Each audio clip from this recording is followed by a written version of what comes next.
اللہ جب ناممکن دعا قبول کرتا ہے تو کچھ اشارے اور کچھ نشانیاں بھی ظاہر کرتا ہے۔ اکثر لوگ اپنی من چاہی چیزوں کے لیے اللہ سے بار بار دعائیں کرتے ہیں، تہجد ادا کرتے ہیں، اللہ کا ذکر اور اذکار بھی کرتے ہیں، لیکن وہ کہتے ہیں کہ ہماری دعائیں قبول نہیں ہوتی۔ تو ہم کیسے جان سکتے ہیں کہ ہماری دعائیں کبھی قبول ہوں گی بھی یا نہیں؟ اس چیز کے لیے اللہ ہمیں کچھ اشارے دیتا ہے۔ آج انہی اشاروں اور نشانیوں کے بارے میں اس ویڈیو میں بات کروں گی، اس لیے اس ویڈیو کو مکمل ضرور دیکھیے گا۔ اگر تمہارے دل میں ناممکن دعا کا خیال بار بار آ رہا ہے اور وہ تمہیں بے چین اور اداس کر دیتا ہے کہ اللہ میری دعاؤں کو سنتا ہی نہیں، اللہ پاک میری دعائیں قبول ہی نہیں کرتا، تو جان لو کہ اللہ تعالیٰ قرآن پاک میں کیا فرماتا ہے کہ دلوں کے حال تو تم سے زیادہ اللہ جانتا ہے۔ تمہاری خاموش سجدے اور تمہاری ان کہی باتیں خدا ان سب سے واقف ہے، اور وہ اللہ کے ہاں ایک خاص مقام رکھتی ہیں۔ سنو، جس چیز کی تم تمنا کرتے ہو اور جب اس کے لیے دعا کرتے ہو نا، تو جب اس کی دعا کی قبولیت کا خیال تمہارے ذہن میں آتا ہے تو رب تو وہیں پہ ہی تمہاری دعائیں قبول کر لیتا ہے۔ یہ ممکن اور ناممکن تو صرف تمہارے لیے ہو سکتا ہے، رب کے لیے تو کچھ بھی ناممکن نہیں۔ میرے رب کے کہنے پر 6 دن کے اندر یہ کائنات بنا دی گئی۔ اس رب کے کہنے پر کیا تمہاری دعائیں قبول نہیں ہوں گی؟ کیا اس رب کے ایک کن پر تمہاری دعائیں قبول نہیں ہوں گی؟ بے شک وہ دعائیں قبول کرنے والا ہے۔ میرا رب کہتا ہے کہ میں تو تمہاری شہرگ سے بھی زیادہ قریب ہوں، سب کچھ سن بھی رہا ہوں اور دیکھ بھی رہا ہوں۔ تو پھر تم کیوں اپنے رب سے نا امید ہوتے ہو؟ کیوں مایوس ہوتے ہو ذات سے؟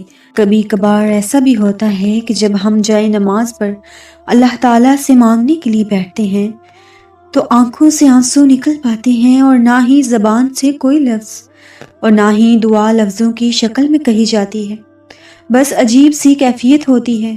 اس وقت دل تو تب بھی چیخ چیخ کر کہہ رہا ہوتا ہے کہ یا اللہ، اب ہمیں آپ کے کن کی ضرورت ہے، لیکن لب اس درد کو بیان کرنے سے قاصر ہوتے ہیں، اور پتہ ہے اس لمحے تمہاری اللہ سے نہیں، تمہارے دل کی اللہ سے گفتگو ہوتی ہے۔ اور جب ٹوٹا ہوا دل خود اللہ تعالیٰ کی بارگاہ میں جا کر اپنی کرچیاں سمیٹنے کی فریاد کرتا ہے نا، تو اللہ تعالیٰ اس کے لیے اپنی مدد نہیں بھیجتے، بلکہ اللہ تعالیٰ وہ کرچیاں خود سمیٹتے ہیں۔ اللہ تعالیٰ تب وسیلہ نہیں بناتے، بلکہ اللہ کریم خود اس کا وسیلہ بن جاتے ہیں۔ تمہاری یہ خاموشی اللہ کے ہاں بہت زور کا شور مچا دیتی ہے، اتنے زور کا کہ آسمانی حلق اللہ تعالیٰ سے تمہارے حق میں دعائیں کرتی ہے اور فریادیں کرتی ہے کہ اے اللہ، یہ جو درد سے تڑپ رہا ہے اسے شفا دے دے، اس کے لیے کن فرما دے۔ جب آسمان تمہاری آواز سے لرز اٹھتا ہے تو سوچو اس رب کریم کی کیفیت کہ جس نے فرمایا ہے کہ میں شہرگ سے بھی زیادہ قریب ہوں۔ سوچو جب تمہاری خاموشی کا شور عرش تک پہنچ جاتا ہے تو کیا تمہارے دل میں رہنے والا وہ اللہ تمہیں سن نہیں سا؟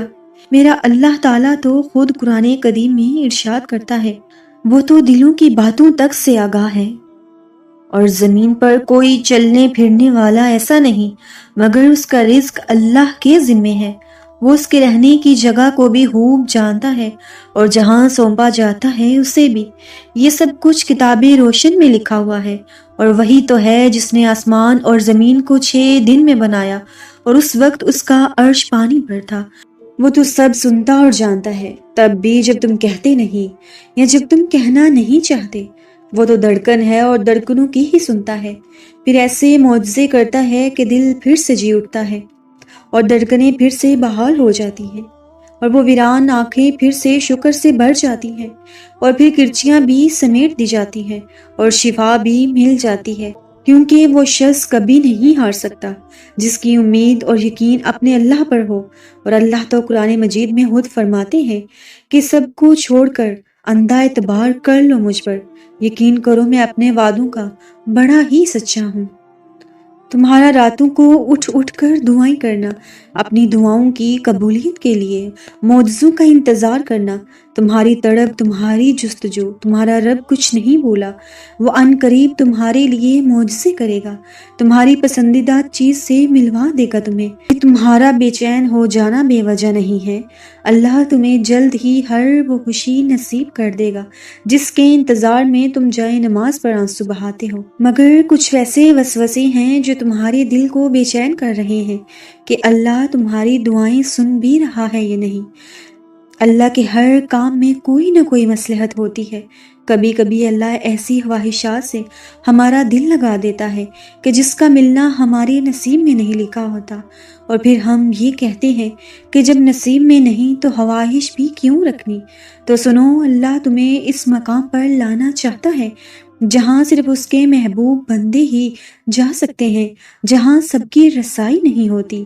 یہ وہ مقام ہوتا ہے جہاں تمہارا صبر، تمہارا توکل، تمہارے آنسو، تمہارے سجدے اور تمہاری باتیں تمہیں اس کا پیارا بنا دیتی ہیں، اور ہر کوئی تو اس کا پیارا نہیں ہوتا نا۔